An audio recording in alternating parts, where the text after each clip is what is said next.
Today we're taking a look at the FSCS £85,000 limit, which is comparable to the $250,000 FDIC insurance in the USA. So this is to protect financial institutions. It's a financial services compensation scheme. So if you trade on apps like Trading 212, Free Trade, or you use bank accounts similar to Wise or Santander, Barclays, NatWest, any traditional banks, any EMIs, any brokerages, they're all typically insured under this scheme if they're UK companies.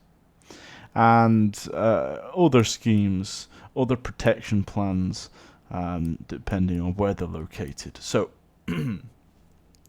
I personally have £85,000 limit on Trading 212 and Free Trade. That's why I don't like to go too much over it. But as I've recently passed the threshold on Free Trade and on Trading 212, I'm looking for a third place to park some money, as I don't want to be too far over it, because essentially if there's any major fraud take place at any of these firms, or they suffer from insolvency or bankruptcy, then things can go wrong, right? Typically this does not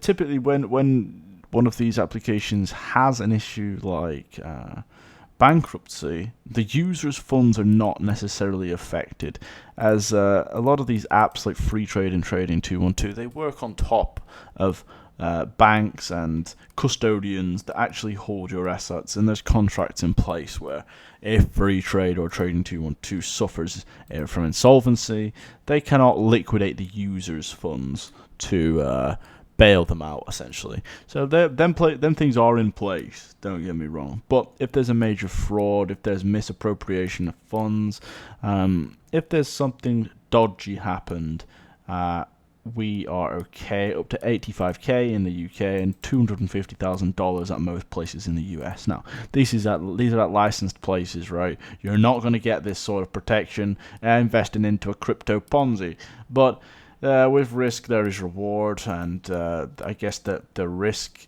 here is if you're over £85,000, right? So that's why I suggest spreading it out, mitigating your risk. If one of them goes down and we have 50k in each, then we're absolutely fine. If they all go down and we have 100k in each, then okay, we're probably going to lose £15,000 on each platform that we are at. Now, you can always contact your bank for additional insurance and things. But I feel comfortable just opening a different brokerage account, maybe somewhere like eToro, maybe somewhere like Orca, Plum, Moneybox. There's multiple options for me to do that. Also, international options like Interactive Brokers. So tons of places to invest. You can put £85,000 across 20, 30 different applications that I would deem safe. As long as they're registered, as long as you're below the limit, you're pretty good. You're pretty safe. And just a short little snappy informative video sharing my opinions. As you can see, I'm covering this because they went up. I don't know when, April of what year, but I think it was within the last couple of years they upped it to 85k. It used to be £50,000. So that's quite good. But yeah, 2019. Okay. Anyway, thank you for watching. Subscribe to the channel if you enjoy. I do have a Discord where we talk about these sort of things. Anyway, subscribe, like the video, and bye bye.